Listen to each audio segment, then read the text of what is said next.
Mold Tool is the official sponsor of the Grease and Glamour Podcast. Established in 1853, Mold Tool has grown to become a recognized leader in lubricant technology. Racing teams around the world have trusted Mold Tool to deliver the endurance and performance needed to compete at the highest level. Even if you're not racing on the track, Mold Tool's full range of synthetic lubricants will protect your engine against wear and tear of your daily commute. Stop by Universal Imports to purchase Mold Tool's line of products today.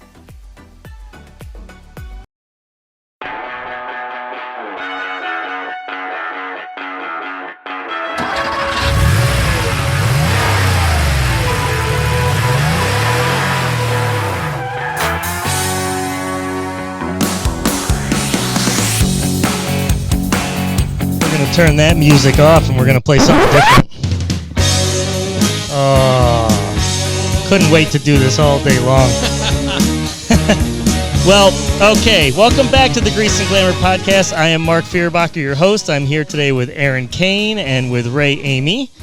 And, well, I figured I had to really come back with something amazing. We've been gone for 6 months. With the pandemic, we decided to just sort of not try the Zoom thing. We had tried it. It didn't work that great. And we said we'll just take a break. So what do we come back with big? Well, how about somebody who's here in studio with us, who's in the Songwriting Hall of Fame, the Rochester Music Hall of Fame, has sold 100 million records, somewhere in that neighborhood, is a 3-time Grammy nominee, has somewhere like 50 hit singles with classics such as Jukebox Hero and the number one song, I Want to Know What Love Is, Waiting for a Girl Like You, and then he was in the band, a little-known band named Foreigner, and then went on to do an amazing solo career with songs like Midnight Blue and Between You and Me. Bottom line, if he wrote it or sang it, you've probably heard it. Mr. Lou Gramm in studio. Welcome, Lou. That's quite an introduction. Thank you so much. Well deserved. Yes, well, Lou Gramm, hands down one of the best voices in rock music, and we are fortunate enough to have you here to talk about cars and music, two of my favorite things, and I think probably two of your favorite things Absolutely. as well. In that order. In that order, cars and music. Nice. So, you know, everybody in Rochester knows that it's not a car show in Rochester unless Lou Gramm's walking around. Do you have your cars in the shows, or are you more there as a spectator? If it's a show that's going to be judged, I don't do that in town at all. But if it's just a cruise night, I bring a car. Okay, Nice. yeah. Yeah. So what are your favorite, what are there favorites? Do you have favorite cruise nights? This past year, because things were so odd with the epidemic and everything, my favorites were not showing. Shriners on Bay Road, I really like a lot. Okay. So I know there's one out here in Macedon at the Log Cabin. Yes, the Log Cabin's great. Yep. Food's not I'm bad. sorry, either. I can't remember the one I'm thinking of. Well, let's talk about your cars, though. If we can talk about your collection a little now bit. that I can remember. All right, here we go. Let's start with your favorite down to your least favorite. You know, I've been asked that a few times. I can't choose favorites because they're like kids. Now, which one of your kids is your favorite? Right. Depends on the day, right? Yes. It depends on which one's in the room. So I'll start from the ones, the first ones that I bought. So in a little story that goes with it, or you just want the cars? Oh no, roll with it. 1992, I was in Los Angeles working with Foreigner on a couple new songs, and I saw that I had the Auto Trader, and I saw that there was a 1965 442. All it said was 65 442 3500. And I thought to myself, 3,500. Oh God, what's this look like? You know? But I called the person, and it turned out that it was his mother's car. She bought the car at the end of 1965, she wanted to buy a Cutlass, and the guy sold her an automatic on the column, power steering, 442. And I don't think she knew any better, but she had the car for over 30 years. She put only 30,000 miles on it, and she was backing out of the garage one day and scratched the rear quarter on the door rail, the overhead door rail. And when she heard it scratch, she put it in park, got out of the car, saw that it was scratched, turned the car off, and wouldn't drive anymore. Wow. So she gave the car to her son, which I find incredible, but he didn't want it. Wow. So he's the one who put the ad in for $3,500. And I called him, and I met him at a gas station on the way to the airport. I was going home to Rochester. A friend of mine from Rochester who lives in California was driving me to the airport, and I told him about the car, so we stopped. The guy met us at a gas station. And I looked at the car, and I saw the little scratch, but the rest of the car, the body was perfect. The interior had a crack in the seat right on the seam. I checked the mileage out, and it was 31,500. And I checked the undersides and the motor and the trunk. And I was going to try and lowball them, but I thought, you could lose a good car by doing that. Even if you lowball him and then try to buy it closer to the price, he might not want to deal with you. I've seen that happen Yep. before. Yeah. Yep. So I gave him what he was asking for, which was 30. I think it was 3,500. And he let us take the car on his plates to my friend's house, who was only about 5 miles away, drop the car off, and bring him back his plates. Now, this was in California? This is in California. And so then my friend continued to take me to the airport, and by the time I got back to Rochester, he already had a trailer truck picking the car up the next day. Wow. So it got home about 5 days later, and the destination the drop off was at a friend's place, and right across at his office right across the street from that was a automotive repair shop, body shop. Yep. That I had worked on before on, and they did really good work. So when they saw the car come off the trailer, I brought it over there and showed him a couple scratches, the scratch on the rear quarter. And as it turned out, the guy who drove the truck, was getting a car off that was on a higher level than my car, and stood on the hood near the front windshield and put 2 dents in it. And well, here's the thing. He made me see the sheet of paper if there was anything wrong with the car. Right. And I hadn't seen the dents yet, so I wrote that everything was good on it. Then when he left, I saw the dents. So I called the truck company, and he says, "Too bad." Well, you and I could definitely share horror stories when it comes to cars. Yep. And so I didn't know what to do with that back in 91. Sure. And I drove it like that for 20 some years, more than that. And then just last year, another friend of mine who does body work says, "Hey, didn't you ever hear the dent doctor? He's going to be here today." I said, "Can I bring my 442 down?" He says, "Yeah." So he took the 442 down. He gently pulled down the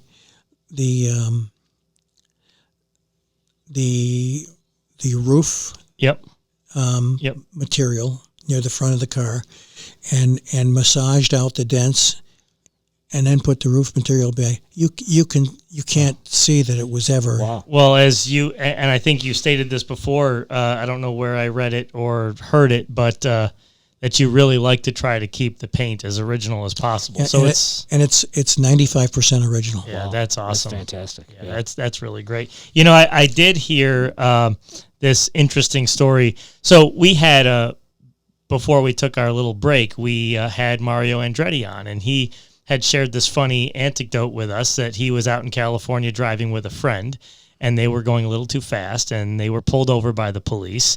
And the police officer actually said to them, "You're driving like Mario Andretti." And Mario Andretti pulled out his license and said, "Well, I am Mario Andretti." So they had a chuckle about it. Needless to say, I don't think he was ticketed.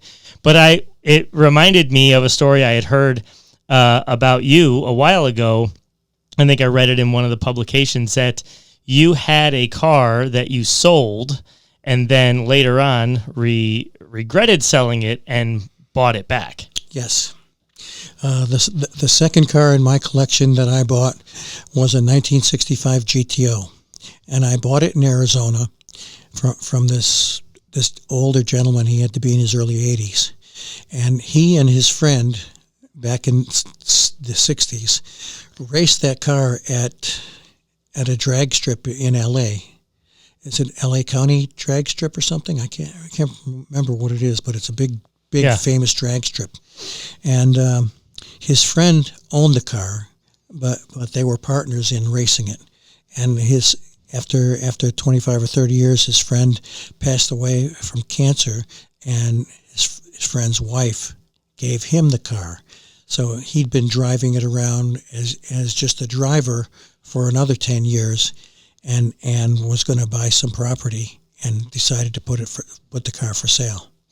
And I had a friend in Phoenix at a place called Chevs and Vets, and he agreed to meet me there with the car, and we put the car up on the lift and really gave it a once over. And I was going to try and knock the price down, but the price was $12,500. Well, my brain went to this automatically when I thought about the story, going, the guy probably wanted a lot more money, and you would have said, "Well, why do you want so much more?" He goes, "Sir, this car was owned by Lou Gramm." So I bought the car. I've had it. I had it until 2009, and by then I had about 7 or 8 cars. And we won't go through all those stories, believe me. But it's difficult to maintain them when you don't have professional somebody working with you to keep them all running good and all the brakes right. And well, I do want to ask you. So you did spend some time living out in California, right, in L.A.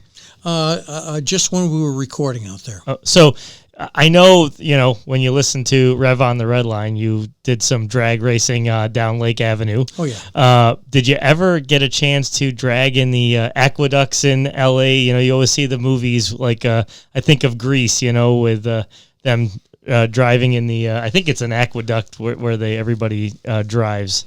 I never did, but I remember renting in 1979 while we were recording Head Games. I rented a '79 Z28 and went out at night looking for a race, and I found a few. Yeah, I'm sure. I think it was San Bernardino Drive. Yeah, it's I would imagine they're easier to find out there than here, probably. Oh, definitely. but that's from driving 3 or 4 days for 2 or 3 hours each day at night after we got out of the studio. And so for those 3 or 4 days, I found 2 races, Oh, yeah. Things are not like they used to be. No, not at all. No. Can we talk about Rev on the Red Line? Is that a song written from personal experience, or yes. So was that early days? It was the early days. I was in Black Sheep then, but it was still 4 or 5 years before Foreigner. And I was fortunate enough to find in the city a gentleman who had a 69 Nova Super Sport, 396, 375 horse, turbo 400 automatic with a stall speed of I think 32 or 3,300. So that means it would shift there on its own if it was left in drive. Yeah. And it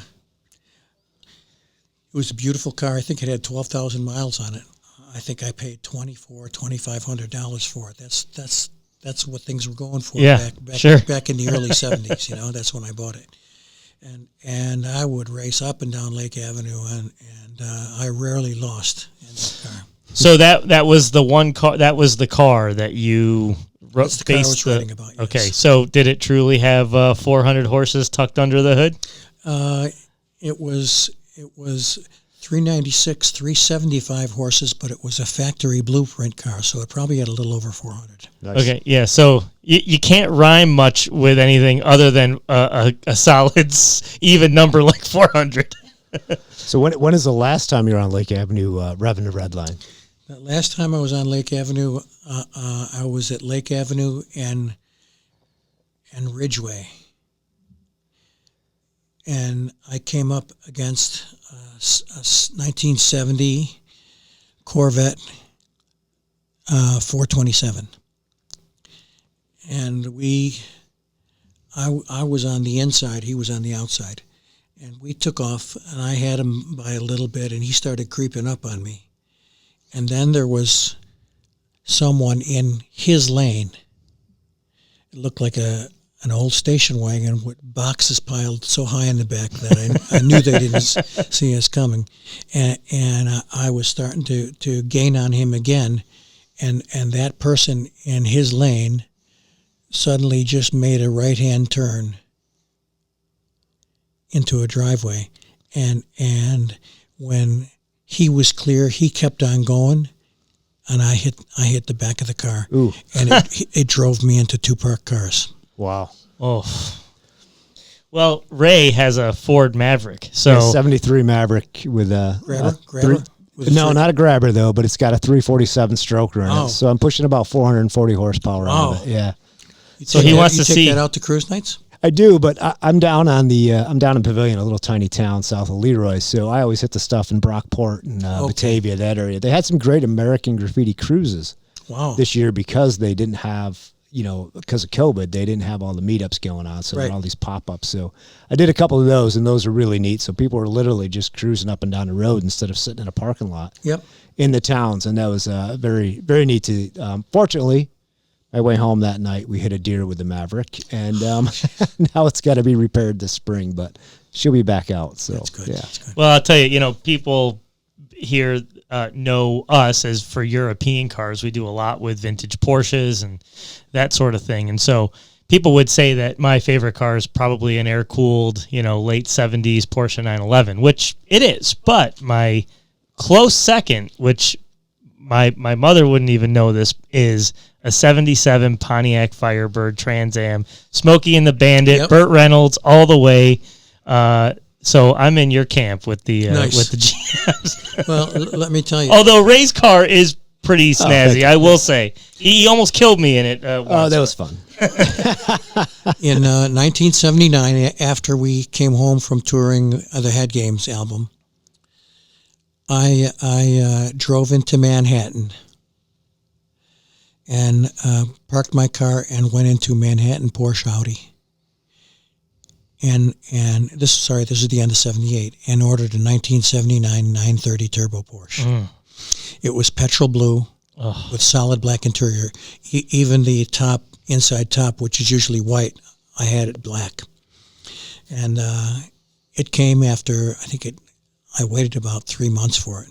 Well, every rock star in the late 70s had to have a 911 or some sort of Porsche at that. It seemed like that it had to be in the arsenal somewhere, right? And so it was a beautiful, beautiful car, and it was wicked fast. Yeah. And I changed the oil when I was supposed to. I brought it. I lived in Westchester in a town called Katona, right near White Plains. Mm-hmm. And I'd go across the Connecticut line. That was the closest Porsche dealer, and had the oil changed there. And I'd go across the street to a diner. And that car was so beautiful. And Well, those old air-cooled Porsches now are skyrocketing in price. I get Hemmings, and I see my car in the back of Hemmings going for the mid 200,000s. Oh yeah, Wow. We actually have 3 that we are doing in various stages of rebuilds out there right now, and I tell the customer, of course, it sounds like a sales job, but I say, don't even bat an eye as to how much this costs, because it'll come back to you. The air-cooled era is something that won't go away. They'll always be, and the longer that span is from when they were to now, is that car is going to get more expensive. So I owned that car 19 years, and you know why I sold it? Because of my family. I moved from Katona back to Rochester, and the streets were so bad, as they still are in Rochester, I was afraid I was going to spring the frame. Yeah, right. You know that? Yeah. I was afraid I was going to bend the frame and render that car as a piece of junk. Yeah, useless, yeah. Wow. So I sold it, and you know what I got for it? $41,000. Wow. At an auction. I paid 44 and I got 41, and I thought I did good. Yeah. And they were still bringing that kind of money back in the late 80s. Sure. And it's just over the past 10 or 15 years that they've gone through the roof. But, it's so hit and miss with all cars. I mean, and with European cars, sometimes it's so polarizing, because you can take just a few years later when Porsche came out with the 928s, which were very powerful cars, but they just did nothing. People paid a fortune for them new, 60, 70 grand back then, and they were worth half of that 3 years later. I see ads for them, and it's low mileage, blah, blah, blah, this and that, and it's in the high teens. You can buy them for nothing. Yeah, you really can. So, I'd like to sort of segue a little bit into music for a minute and say that, in Rev on the Red Line, you talk about you winning the race gets the girl. But I would guess that becoming a rock star gets more girls. Yeah. Yeah. Just a little bit, huh? Musicians in Rochester, people that like rock and roll music from Rochester, Ray and I, of course, we are musicians. We're in a local band, and we know all about Black Sheep. In fact, we know one of your former band members, Donnie Mancuso, quite well. Shout out to Donnie. Yeah. Donnie's there you go. Hey, Don. He's a great guy. And how do you go from being in Black Sheep, which was a successful local band, but you're just doing pretty much the local music thing, and then you are, next thing you know, you're an arena rock sensation. Like, could you take us through that a little bit? Well, Black Sheep had been together about 3 or 4 years, and we got an offer. We sent in a demo to Chrysalis Records. That's a European label, and they wanted to sign us because they were making the move from Europe and establishing their first base in New York and then California and some other places. So they signed us to a single. Okay, so we recorded the single and the flip side. So we recorded 2 songs for them, and we were waiting for them to release it, and waiting. And they finally released it, and they didn't even, in the States, they didn't even have a promotion department to push the song, make sure it was getting airplay and that there were records in the stores and stuff. They had none of that. So it got local airplay in Western New York, and that was the end of it. And then we played at a place called Westminster Park Inn, which became Fantasy Swings. Do you remember that at all? No. Yeah, it was right down East River Road. Okay. And we ended up playing the Auditorium Theater with Procol Harum. Oh yeah. Yeah. Yeah. Okay. And they were on oh, that's right. They were on Chrysalis Records. I'm talking about, we played, I'm trying to think who we played with in Syracuse that was on Capitol Records. and I think we opened for Aerosmith then, and a guy from Capitol Records was there and heard about the band and heard the singles and knew that we asked off of Chrysalis Records because we knew they weren't going to help us, and we got signed to Capitol Records within the next 2 weeks, and then went to New York, the record plant, and recorded our first album. Oh. And there's 3 or 4 studios within one studio at the record plant. There's Studio A, Studio B, Studio C. So we were in Studio B, and in Studio C, right next to us, was John Lennon. Wow. Well, that was going to be one of my questions for you, is that, Ray, Aaron, and myself, I could keep my cool and not admit this, but we were kind of giddy school children, knowing that we're gonna get a chance to talk to Lou Gramm. So there has to be those people that you felt that way about, and I mean, I'm guessing John Lennon could be up there on that list. He's at the top of the list. It's got to be at the top, yeah. You've played with some of the Beatles before, haven't you? Yes. I played with Ringo, and I think that's, as far as the Beatles go, I think that's about it. Yeah, Ringo does his all-star band. I sat in with them. Yeah, it's great. A couple songs when they were at Canandaigua. But you'd be remiss if we didn't talk about all the stuff is in your book, Jukebox Hero. Yeah. Folks don't have it. Yeah, by the way, yes, this is really one of the things I wanted to tell our listeners, is that there's this really wonderful book. Right now, I've just bought out Barnes & Noble, but they promised me they're restocking. And it's available online. And it's a steady sell. I mean, they said, man, so many people come in and buy this book. It's a very steady sell. It's funny that the lady commented on that. She saw I had 3 of them in my hand. She said, can I ask what you're doing with 3 of the same book? I said, well, it just so happens. But the book is actually now, it's kind of a re-release. It was written in 2013, and then you added a few things. Added I think 2 chapters. Can you, what compelled you to want to add to it? What did you feel was missing? I think that where we left the original book, there were some unfinished things, and I think when we put the extra chapters in, that's when Mick and I patched up our personal differences, and we received the Songwriters Hall of Fame award. Hall of Fame, yeah. So. Well, and I know we're all waiting for the Rock and Roll Hall of Fame to acknowledge you, which should be any minute. But I think it will happen. I know that. I don't think that the reason why we're not in the Rock and Roll Hall of Fame is music. I think it's personal and it's politics. Well, you hear that. Yeah. You hear that from a lot of bands. I mean, there's a lot of bands that deserve to be in there that are not. Yep. So. Okay, so now we're losing my train of thought here. I have so many questions. Well, I have a quick question. So the book, did you always want to write a book, or is it something that kind of happened? It kind of happened. I think it was just from me telling stories over dinner or over coffee or something, I've had so many people say, you know what? You should write a book. And I'm like, oh yeah, sure, But I started hearing that from a lot of people, and then when I met Scott Petoniak, yep, he says, listen to me, serious. I know you've heard this before, but seriously, you and I should write a book.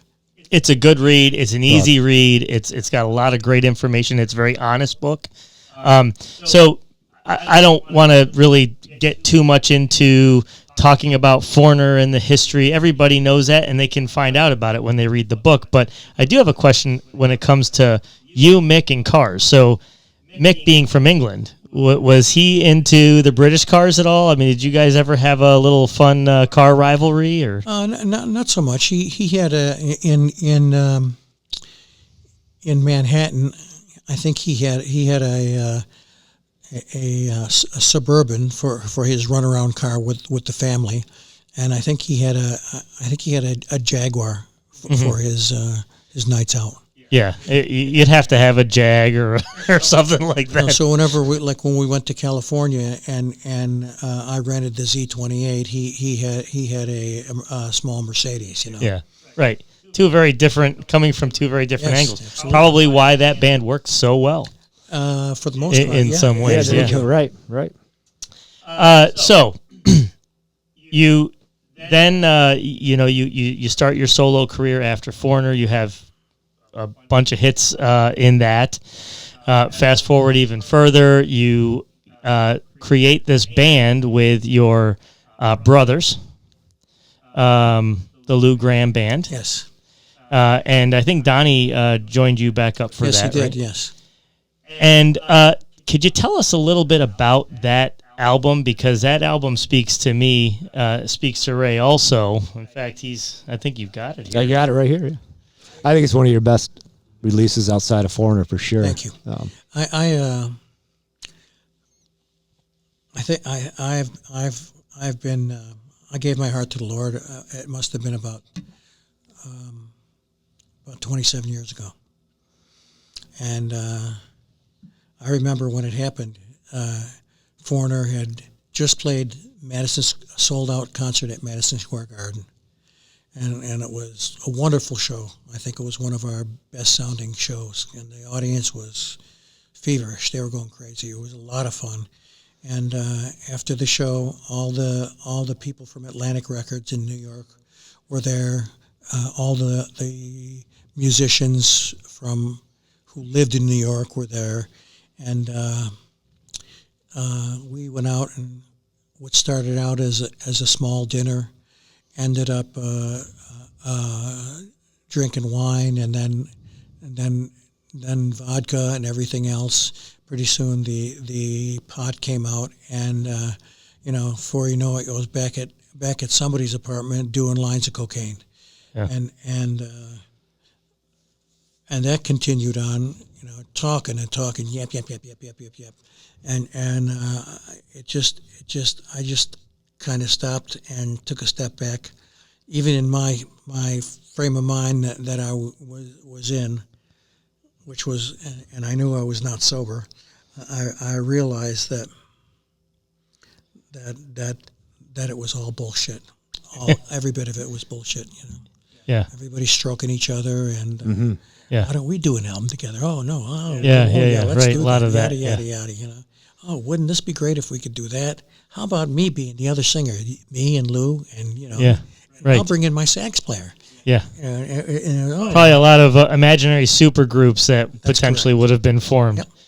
And I remember being dropped off at my hotel by a limo, and I got out, and I somehow made it to my room.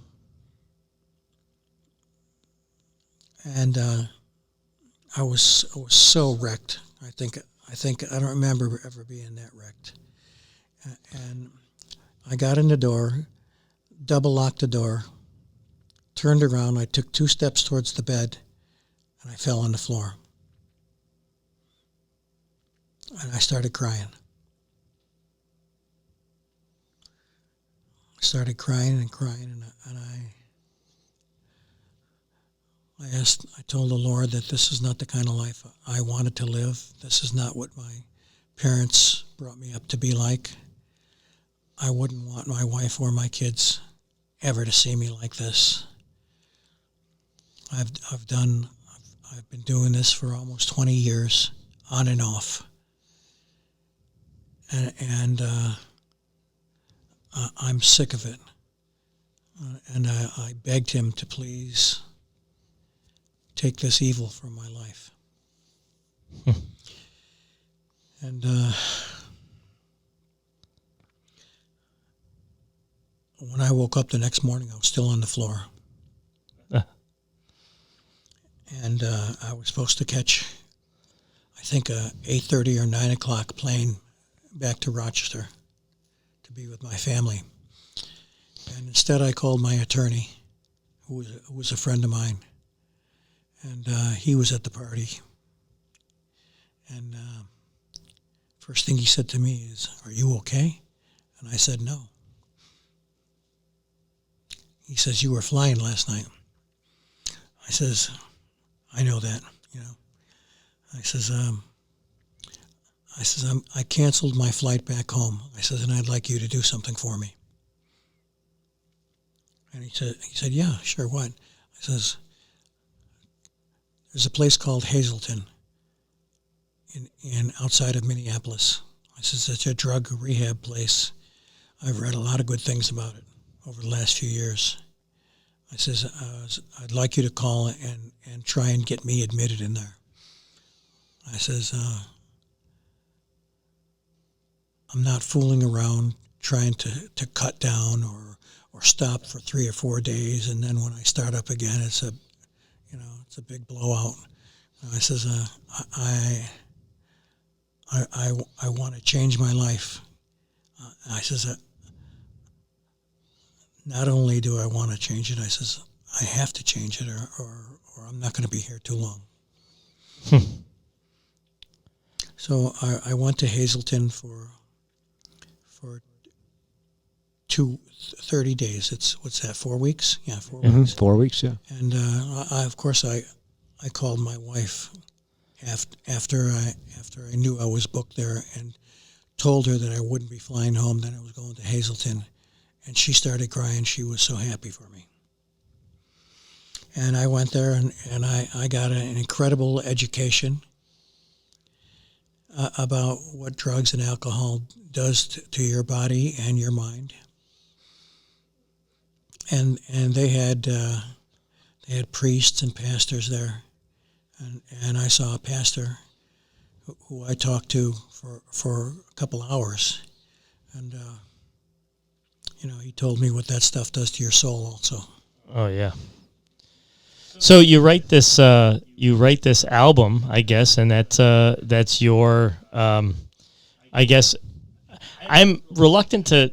It is Christian rock, but it's not Christian rock the way a lot of people think of Christian rock. I had a pastor once who said to me, the reason he doesn't like most Christian rock songs is that it sounds like it's a song about a girlfriend that's just replacing the girlfriend with Jesus.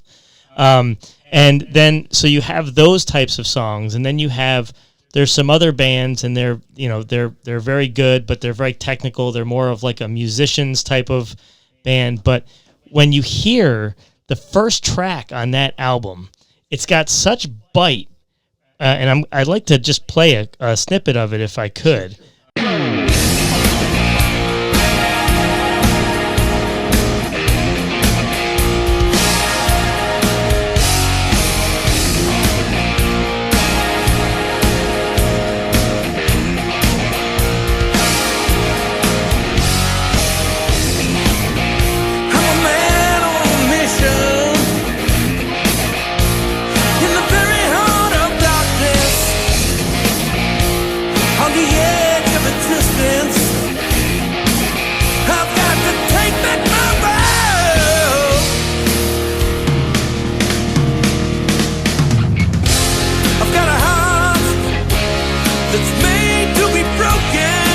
There's such good grit in your voice in this album.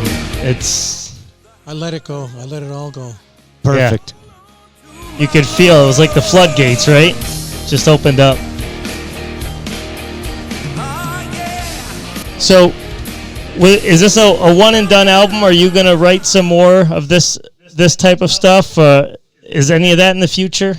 I'm looking for number 2 for sure. I think there'll be number 2 at some point soon.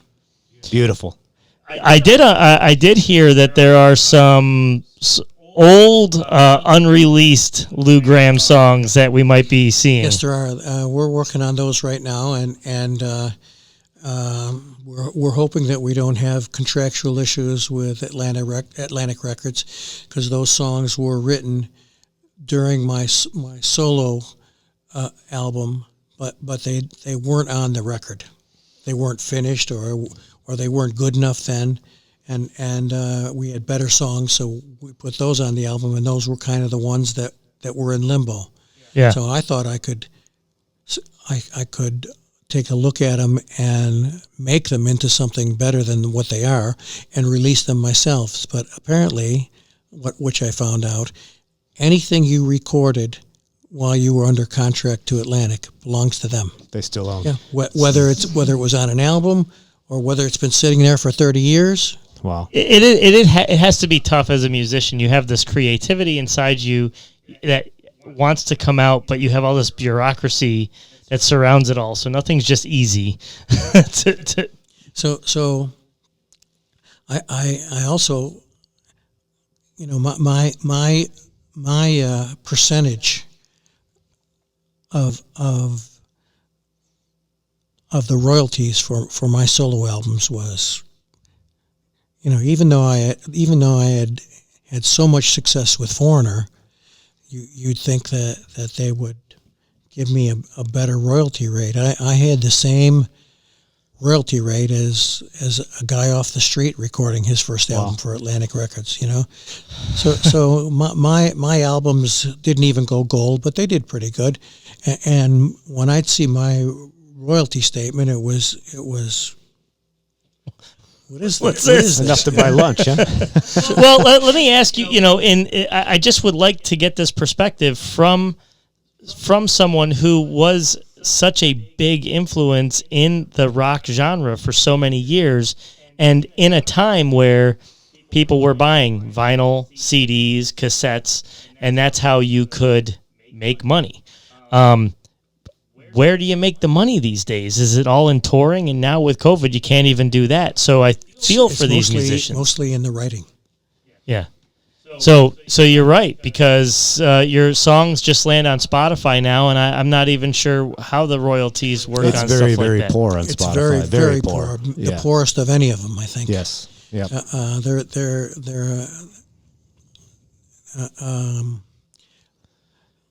not a very generous bunch. No, not at all. No, here's the thing, and this is what a lot of non-musicians don't realize, and a lot of kids don't realize these days, because they listen to these songs. My kids know all of your songs because they've heard them on the radio. But Ray and I were talking before you came, saying back in the day you got an album and you listened to it start to finish because the songs were in order for a reason. There was a whole cadence to how an album went. Right. Yes. And now, if I even see the random or shuffle button, I freak out. We're not doing anything on random or shuffle. Or the kids download 2 songs from this band, 3 songs from that band. It was so important to have the right running order. Of course. Songs that the last song on side 1 is a kick song that makes you want to turn it over and keep playing. That's right. And we did have to turn it over. And I'm still a big vinyl guy, and I love the experience, dropping that needle on one side, opening up the vinyl or whatever's inside the lyric sheet, and just reading it as it plays through.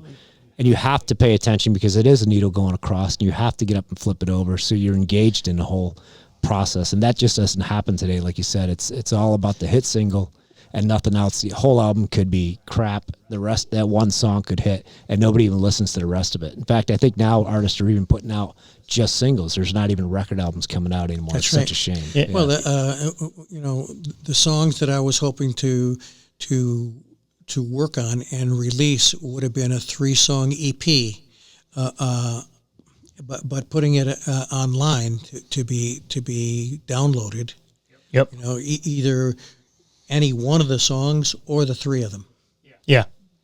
Well, I just think the younger generation doesn't know the feeling of going to the record store, buying the album, or even the cassette.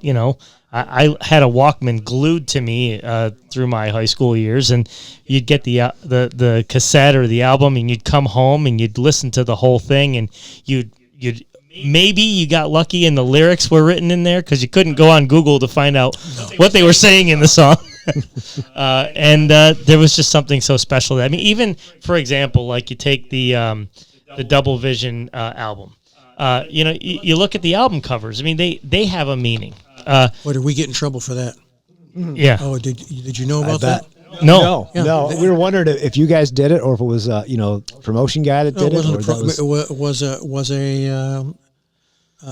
an album cover artist that had done a number of very good album covers over the years and wanted to do this. And when we saw it, we saw it and we go, wow, that's great. It's just it's a girl in a boy's bathroom. You could see the urinals. Yeah. Wiping her phone number off the wall. Yeah, I love it. You know, and we were told that it was pornographic, that she was masturbating on the urinal. Oh, wow. And the Bible Belt banned the album, and they had pictures in the paper that we saw eventually of people burning all their Foreigner albums, a big bonfire, all their Foreigner albums, and then one at a time, big stations around the country refused to play anything by us. WBBC in Boston, So cancel culture was even happening back then, huh? Yep. And that album, coming after a 7-time platinum double vision, Head Games barely sold 1 million albums. And it's because of the controversy, you think? Yes, I know it was. Absolutely, yeah. You speak in the book, or you say in the book about the going out on tour, playing your old hits, some of which, were like Hot Blooded, some of these songs that have a little bit of a provocative nature to them. And then also mixing those with your new songs that have more of a Christian tone to them. Well, let me interrupt. This is not with Foreigner, though. This is yes, that's with you. Correct. Yes. Yep. Yeah. Yeah. How did you reconcile that? It's in the book, but if you could give us a little taste of that. I would preface these songs by saying that it's been in my heart to write and record a Christian album. I said the Lord has done so much for me, letting me survive a brain tumor, which just about every other brain surgeon said was not operable. And I says I came through that operation, I says, and the next 6 or 7 years were a living hell for me. I says, but I think I'm back fairly close to 100%. I dealt with and I'm dealing with any shortcomings left from the operation, and I'm loving life again. Nice. So I'm curious, take us back to that time when you in that hotel room, coming out of there, going into rehab and sobriety, meeting the pastor and really reconnecting with your faith, reconnecting with God, and then going out on tour again eventually with Foreigner. Was there any spiritual battle going on inside you that was like... They all knew that I came back from rehab, and they were slapping me on the back saying, "We're so glad you did that, Lou. You were so bad. You were in such bad shape." And I'm thinking to myself, I'm in such bad shape. I said, okay, thanks, guys. Appreciate that, And so we'd play our shows, and then we'd have to travel 400 or 500 miles to the next city on the bus. I had the back lounge, the little area behind the back wheels.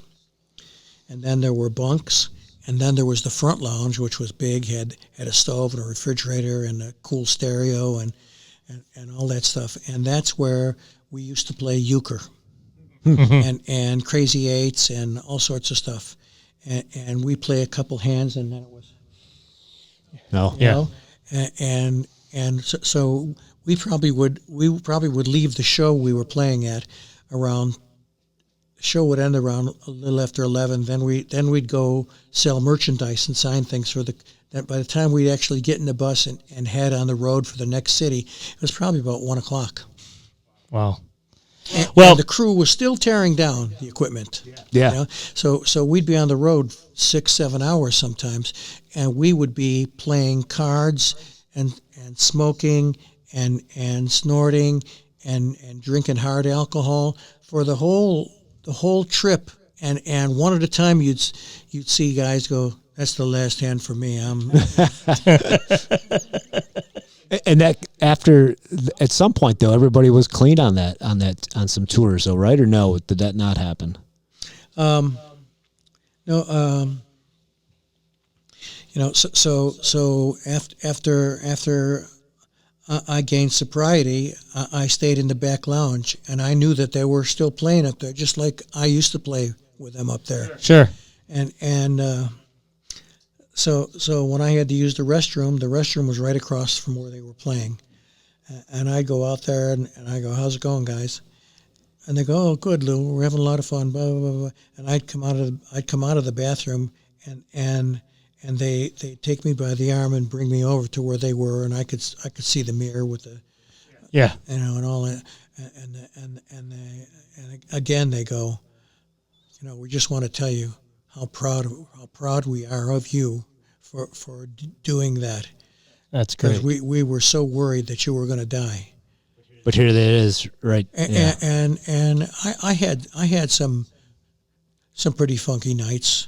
Sure. But believe me, out of 6 people in the band, I was in the lower third of the ones that were really getting crazy.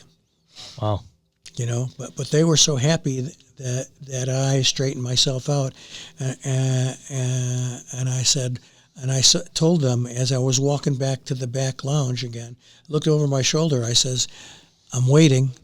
That's right. That's right. So I've been waiting. Hey, that's right. There you go. Yeah. Keep going. Acapella. Here we go. I think that this is why you're so highly revered by so many. You're a very humble person. You kept to your Rochester roots. You started here.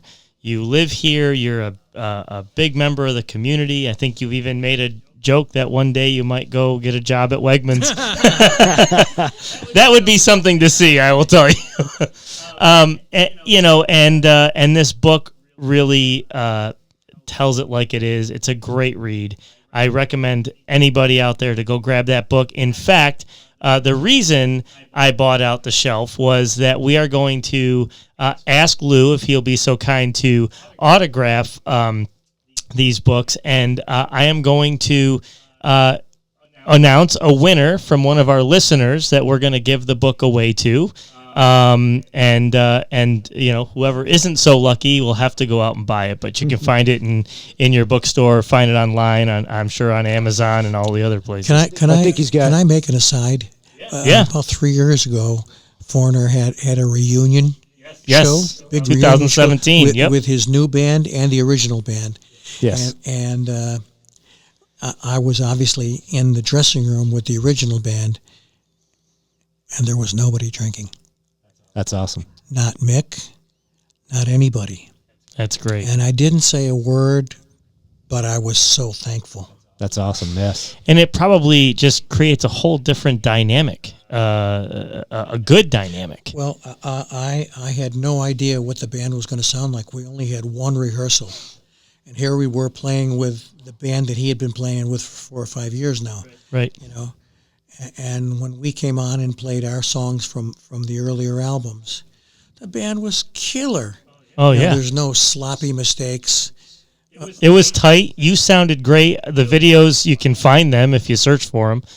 Really, really good performance. And I was on top of the world, and I'm thinking to myself, this is what I always pictured the band sounding right. like. Well, I kicked myself 2 years ago. You played with Donnie and our friend Dave Drum and Steve Bartolotta at the Steel Rail Fest, and I didn't get a chance to get there that day. That was a lot of fun. They had a blast. I know they did. It's a big highlight of their life. So, well, anyway, please check out the book. Go buy Lou Gramm's countless records, whether they're in Foreigner or his solo career or the Lou Gramm Band, which is awesome.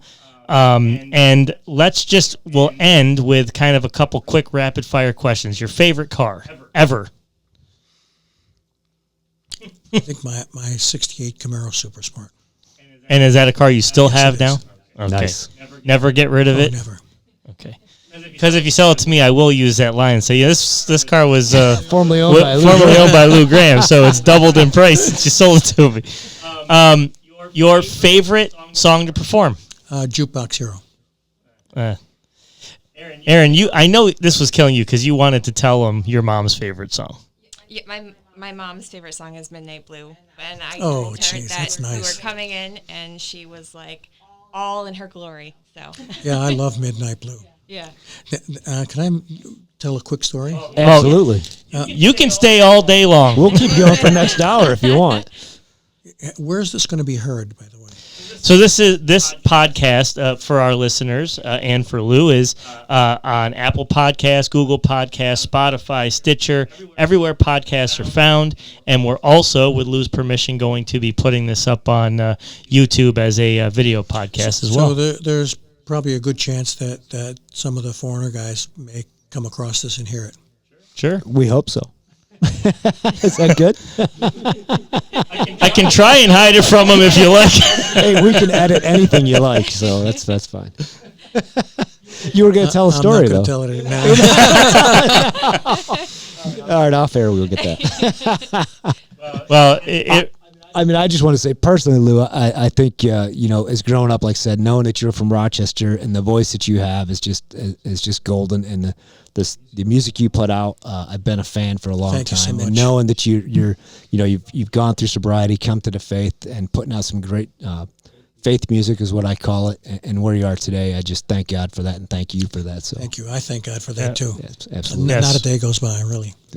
Yeah, Ray and I share that sentiment. And, a song that a lot of people, I didn't even know this was a Lou Gramm song, although I've heard it a million times because I love the movie, but Lost in the Shadows from the Lost Boys. It's one of my favorite movies. Yep. That is a great song. Thank But probably people don't reference that song as often as you would think they should.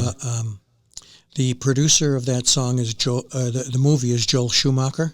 Yeah. And he produced the song too, and the video for the song, and they came to me when the movie was almost finished and asked me to write a song for the movie, and then when they heard the song, they wanted it to be the title song. So I will go as far as to say, and this is not to just kiss butt here, but I don't think that movie would be what it is today without that title song. Oh, really? That is, I can't picture any other soundtrack playing over that song. And you brought up Shadow, and that's a band we didn't even touch on. That you Shadow had. King. Shadow King was amazing. Vivian Campbell, if I remember right correctly. Yeah. That is a great album. Fantastic band, great album. Yes, I love that album. And So, yeah. we were set to make the second album, and he got an offer to join Def Leppard. Def Leppard. And he basically just left. Yeah.